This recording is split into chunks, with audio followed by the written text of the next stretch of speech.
Un debate que se ha suscitado en los últimos meses y sobre todo en la última semana aquí en Estados Unidos. Y tiene que ver con la posibilidad de que en este país no solamente se pueden comprar armas, sino que también se pueden portar y se pueden emplear. Hoy en el periódico The New York Times hay una columna del presidente Barack Obama en donde vuelve a decir que hay que controlar el porte de armas en Estados Unidos, que hay que expedir nuevas medidas para tratar de controlarlo, y además dice que él no piensa apoyar a ningún candidato en este país, incluso de su partido, el partido de él, el Partido Demócrata, a menos que ese candidato esté a favor de una reforma al sistema legal que reglamenta el porte y la tenencia de armas en Estados Unidos. El presidente Obama el pasado martes, el martes de esta semana, en un discurso en la Casa Blanca, donde además lloró de la emoción, anunció una serie de medidas que esencialmente consisten en que a los vendedores de armas por internet se les va a exigir una licencia y se les va a pedir que ellos soliciten antecedentes a los potenciales compradores de armamento por las páginas web. También anunció el presidente Obama el nombramiento de 230 personas más, agentes, para revisar los antecedentes de los compradores de armas. Estados Unidos es un país de 315 millones de habitantes y más o menos hay un arma por habitante. Prácticamente hay 300 millones de armas en este país. El uso de las armas está autorizado por la segunda enmienda de la Constitución, que data de 1791, donde se habla que los ciudadanos pueden crear una milicia y pueden estar armadas para enfrentar a una eventual tiranía, a un eventual gobierno tiránico. Todo este debate se volvió a agitar a partir de que en diciembre del 2012 hubo una matanza en el estado de Connecticut, en Newtown, en la escuela primaria de Sandy Hook, donde un hombre, Adam Lanza, si mal no recuerdo su nombre, mató a 20 niños de la escuela primaria, la mayor parte de ellos de 8 años. Aquí la pregunta es, ¿será que Obama va a lograr sacar adelante algunas políticas para reducir la violencia por el uso de armas? Porque eso dependería del Congreso, pero el Congreso está cruzado de brazos, el Congreso tiene mayoría republicana y está cruzado de brazos. Y parece ser que las medidas de Obama pues, son simples anuncios porque van a tener muy poca efectividad. Aquí en Estados Unidos una persona puede vender en el sótano de su casa un arma y no tiene que llamar a nadie a ver si va a revisar la transacción. ¿Usted está en favor de que se reduzca el porte de armas, de que se reglamente, de que no haya armas, o está en contra? Bueno, yo creo que hay un problema. Eso es lo primero que hay que ver. En este país, o sea, en ningún país del mundo hay tantas armas por habitante como en Estados Unidos, y en ningún país desarrollado hay tantas muertes por arma como en Estados Unidos. Entonces, se puede establecer una correlación entre ambos hechos.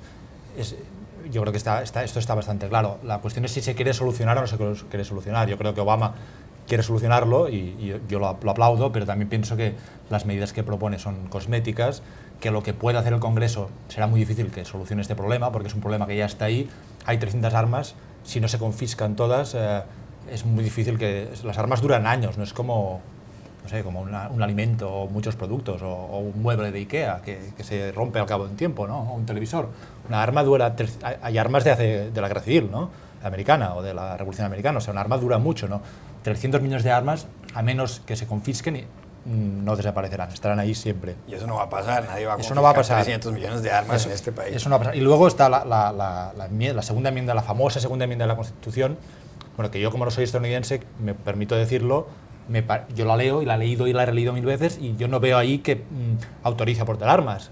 Veo ahí que dice que para tener una milicia que defienda un Estado, el derecho a portar armas no será vulnerado, ¿no? Entonces, habla de una milicia, ¿no? La gente que compra armas y que tiene todas estas armas no son para una milicia, es por otro motivo. Yo creo que ha habido a lo largo de los años y con la jurisprudencia una interpretación de la segunda enmienda de la Constitución que ha llevado a pensar que permitía el porte de armas, pero creo que es una interpretación y que amén, puede cambiar, pero creo que tendría que cambiar.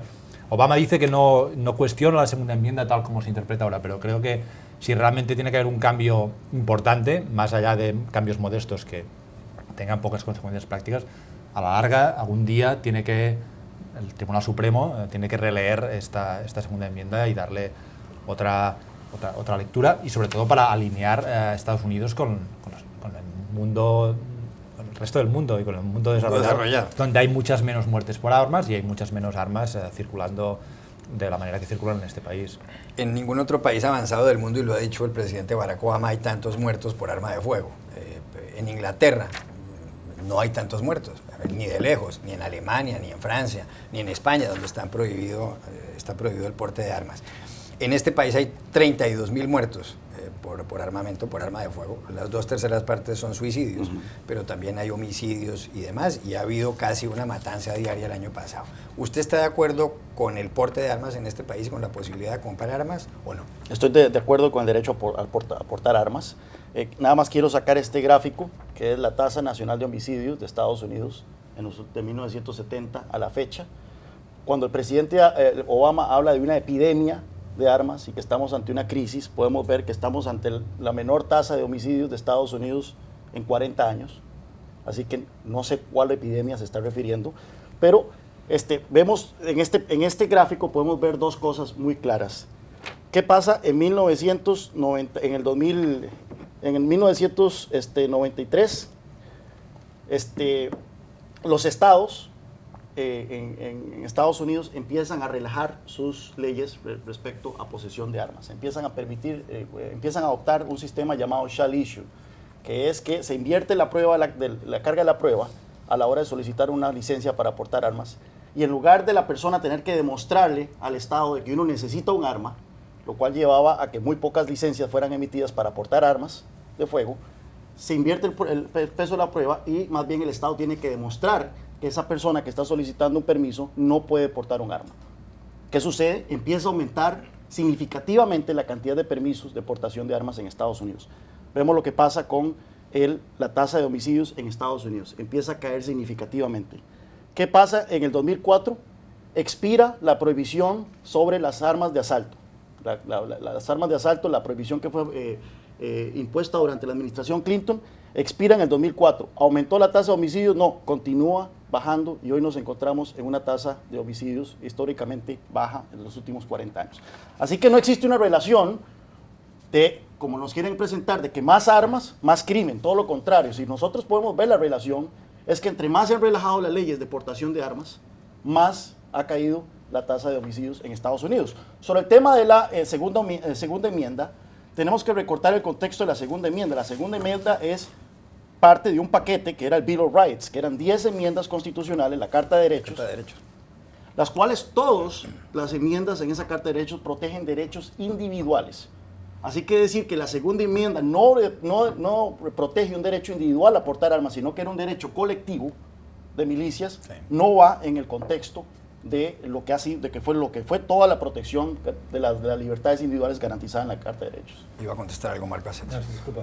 Yo creo que es muy interesante este gráfico, pero concluir que baja las muertes porque se ha relajado la regulación de las armas, yo creo que es dar muchos saltos lógicos. Hay decenas de motivos por los cuales baja el crimen. Sí, yo no estoy diciendo eso, simplemente estoy diciendo que esos análisis que dicen a mayores armas, mayor crimen, por lo menos si vemos este gráfico no está respaldado por la evidencia. Pero si vemos el gráfico de las muertes que hay ahora, aún bajando tanto, no los tengo aquí. Por eso, pero es enorme el número. Hacer comparaciones a través de países con culturas diferentes, comparar a Estados Unidos con Japón, por ejemplo, comparar a Estados Unidos con Europa, tampoco es una comparación que se puede hacer ligeramente. No, es muy peligroso, porque yo creo que llegamos a concluir que los estadounidenses son un pueblo violento y enfermo.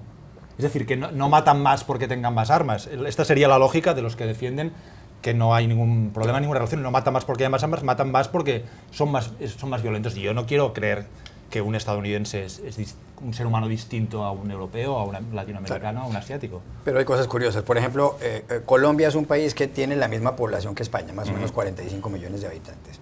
En Colombia el número de homicidios, un país con muchos homicidios, es de alrededor de 12.000 y ahora está en la tasa de homicidios más baja. Aquí en Estados Unidos la tasa de homicidios no sé si son alrededor de 14.000 o 15.000 al año. Esto es un país con mucha mayor población. En España, donde no se pueden portar armas, el número de homicidios, no la tasa, el número de homicidios del año pasado no llega a 400, cuando en Colombia llega a 12.000 y en Estados Unidos a 14.000 o algo más.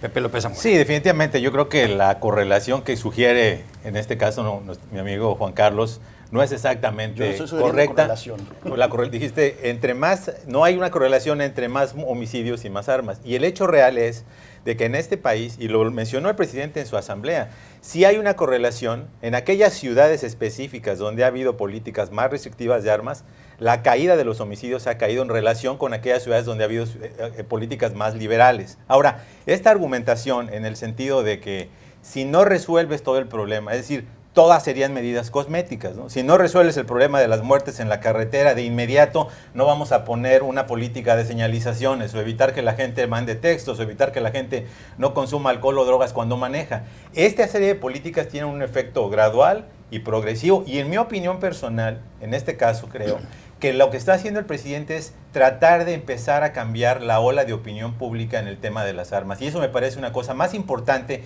que el efecto práctico que pueda tener en evitar o prevenir cualquiera de estas masacres. Creo que aquí hay coincidencia. Probablemente ninguna de las medidas del presidente hubieran evitado San Bernardino o Aurora, etcétera, donde personas obtuvieron las armas de manera legal, se las quitaron a un familiar. Es decir, no creo que ese sea el asunto, ¿no? Para medir, no es la métrica para medir la eficacia de lo que está haciendo el presidente. Creo que el presidente quiere, como en muchos otros temas sociales, crear un parteaguas. Sus lágrimas de alguna manera ayudaron a poner la conversación en un sentido humanitario y social, ¿no? Más que en un tema legalista sobre si la segunda enmienda dice esto o no dice el otro, o sobre si hay un derecho inmanente en el ser humano a poseer armas o a defenderse. Creo que lo puso desde un punto de vista, señores, así sean 1,000 muertes o 5,000, por eso para mí no hace mucho sentido que digas que está bajando o no está bajando. Una muerte innecesaria es demasiadas muertes.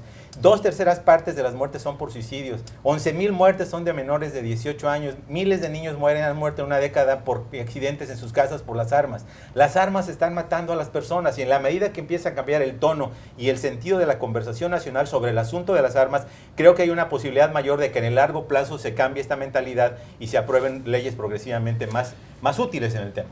El presidente Barack Obama anoche, en una asamblea que hizo con partidarios y detractores del porte de armas en la Universidad de George Mason, cerca de aquí en el estado de Virginia, además en un programa con Anderson Cooper, el periodista de CNN, decía, hombre, hay más o menos 30,000 muertos al año en Estados Unidos como consecuencia de las armas de fuego.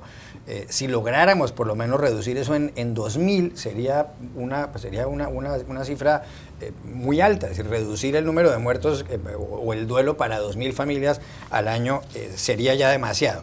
Eso por un lado, pero ¿no será que aquí tienen muy arraigada en la mentalidad de los estadounidenses?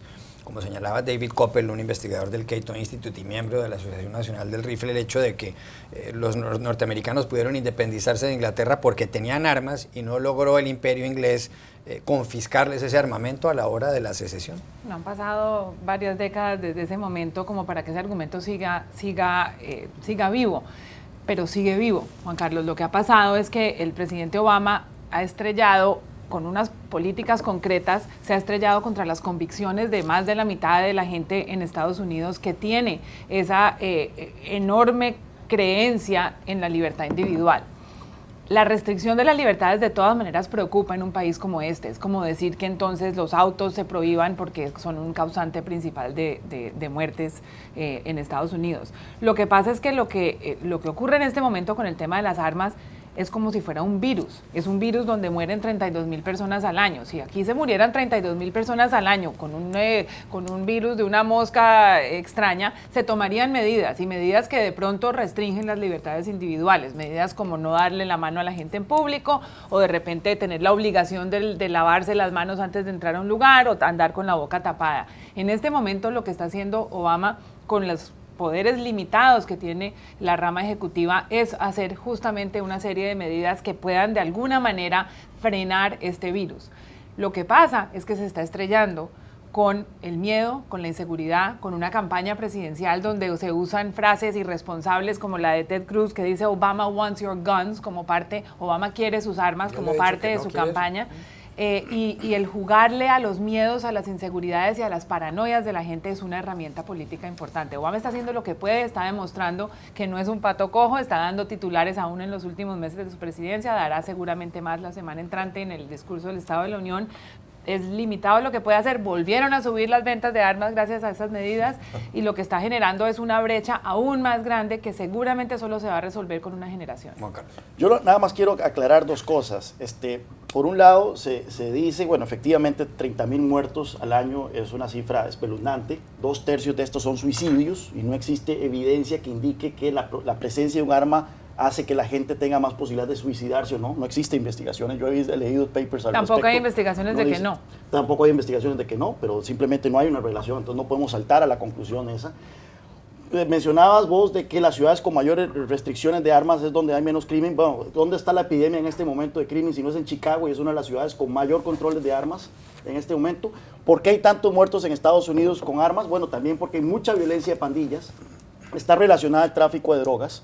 Y bueno, si queremos entonces, en verdad, reducir eso, podríamos entonces acabar con la guerra contra las drogas. Pero mientras tanto, ¿qué hace, Juan Carlos? Acabar con la guerra contra las drogas. De alguna manera hay que regular las cosas. Si aquí se mueren unos niños en un auto, en un accidente de auto, ponen unas restricciones más fuertes sobre los autos. Hacer las comparaciones a través de países es bastante tendencioso. Igualmente podemos decir que en México está prohibida la tenencia de armas y tiene una tasa de homicidios que es 4 veces superior a la de Estados Unidos. Y las armas que se están utilizando en México, el 75% de las armas que han sido decomisadas están siendo originadas en Estados Unidos, en las armerías de la frontera. De las que pueden ser trazadas, que es una fracción que pueden ser trazadas. Tiene una dimensión. Ahora, yo creo que en este caso además el presidente está en tierra firme. Las encuestas muestran que la mayoría de la población, e incluso de los propietarios de armas, la última encuesta de CNN de hace 24 horas fue que 67% de la población está de acuerdo con las medidas ejecutivas, aunque cree que no necesariamente van a resolver el problema. El último punto que quiero hacer y muy rápido es que esas 30.000 muertes es lo que podemos ver. Lo que no podemos ver son los miles, decenas de miles de casos todos los años en Estados Unidos en que un arma es usada para defensa propia. Y hay muchos estudios que han documentado esto. Estamos hablando de decenas y no cientos de miles de veces en que una persona con solo enseñar un arma evita un ataque. Y anoche en ese debate en CNN hubo una mujer que fue violada y que ella dice, yo me siento segura. Y le digo al presidente, pero Obama no está pidiendo quitar las armas. ¿Cuántas armas por proporción de personas necesitas? Ya hay una arma por cada persona. ¿Cuántas armas tiene que tener una persona para sentirse segura?